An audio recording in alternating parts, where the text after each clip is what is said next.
Well, welcome back, everyone. It's Tuesday. Time to put the smart hat on, or it's summer. No more smart hats, right? Maybe beanie. Oh, so beanie. With a propeller. Beanie with a propeller.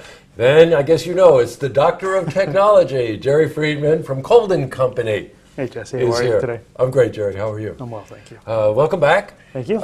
Last week we said that this week we were going to talk about some of the things you probably don't think about right away, which is you may be adjusting yourself for the warm weather, but what about your equipment? Right. Especially your laptops, because we're traveling, vacation. So we've got three things to be concerned about today that we're going to delve into. One is we're traveling. The second thing is thunderstorms. And the third one, which is the mothership, heat. Heat.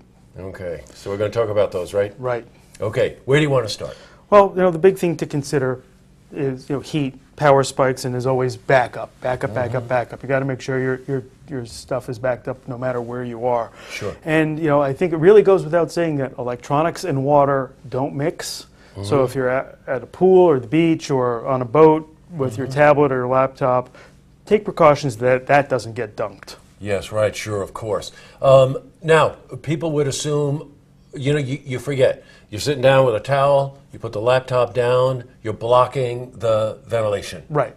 For the machine. Machine starts to overheat, and I think as Jerry was saying before we went on air, we're so accustomed to the thing shutting off, but prior to it shutting down, it can just start to run poorly. You can run poorly, you can get error messages or a blue screen or something like that if, Right. On a laptop if it starts to overheat, as some examples. But one of the other things that a lot of people don't consider is their computer room. A lot of offices we've been into have a closet, a coat closet that's converted to keep their server, some of their other network stuff in there. And if it doesn't have proper ventilation or cooling, it can also have a bad effect on your computers and your server.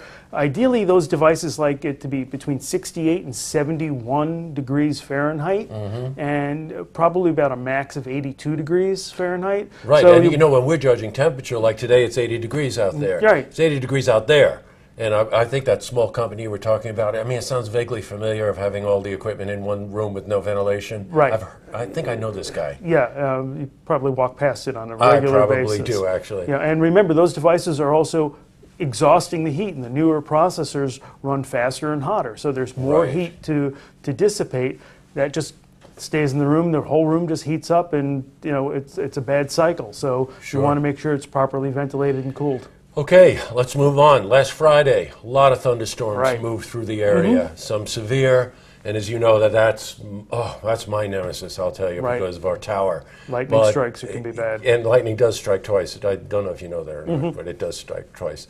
And so give us a little bit about preparations, precautions. Okay, well, power outages in the U.S.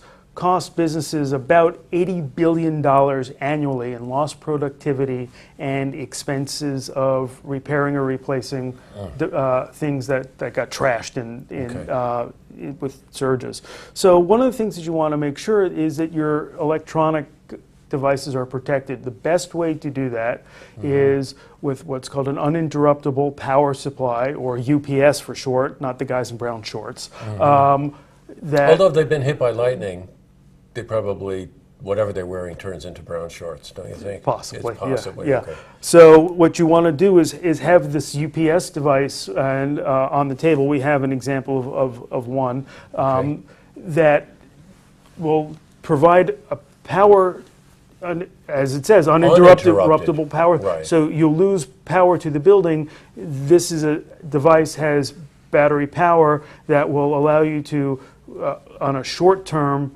either shut your machine and your network down in an orderly fashion, so you don't lose data, so you don't screw anything up, and you can control the shutdown and get through it. Or in a real short-term outage, you still have your phone or whatever's plugged into the device.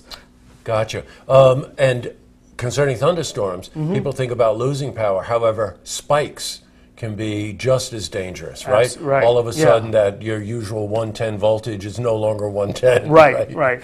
So a lot of UPS... And that burns your stuff up. It fries it right out. Yes, right. A lot of the UPSs will have surge protectors built into it. On the, Okay. the smaller ones that you may see under somebody's desk, which looks like a little box with a battery in it. Yeah, right.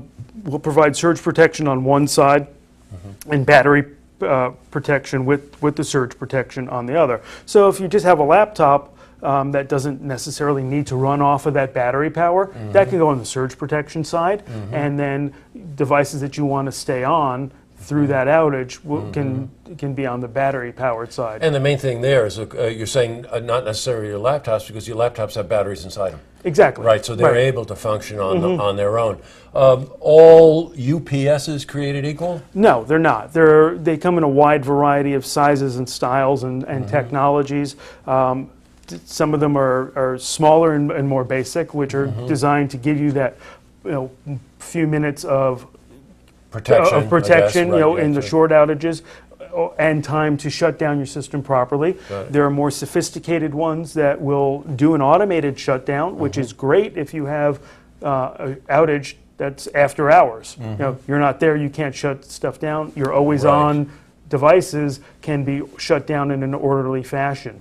And then at the really high-tech end, they have what's called clean power, where the battery is taking the power from the wall side, and then the battery itself is what powers the devices. So Right.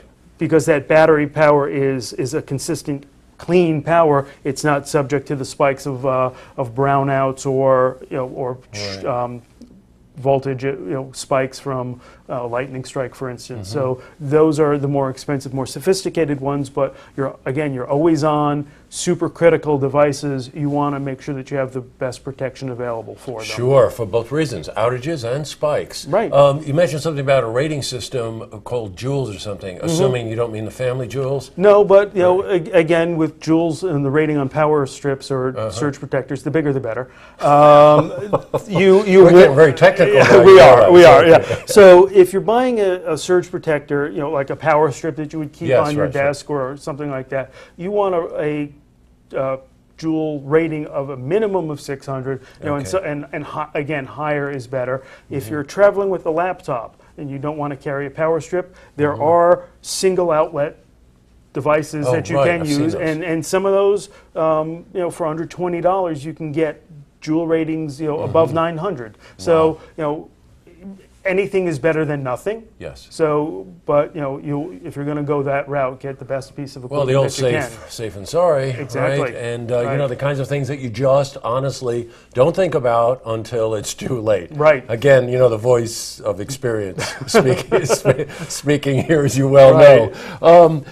We hit on it every week. It's your data. It's important. Back it Back up. it up. Backing up your data when you're away is critical. If you're doing, whether it's a business trip, whether you're just doing some stuff on vacation. Right. But backing up computers that are not, in your physical location. You may have salespeople that are remote or Right, satellite right. offices. Sure. It's not just a summer vacation thing. You have to make sure that those devices are backed up properly and are part of your overall backup plan. So, we offer a number of different options for devices that will be scheduled regularly if once they see an internet connection, or if they're on the internet, will back up from wherever they are. So that is something to seriously consider to make sure that all of your employees and all of your devices are getting backed up properly and regularly. Protecting the data. Hey, we talk about it a lot.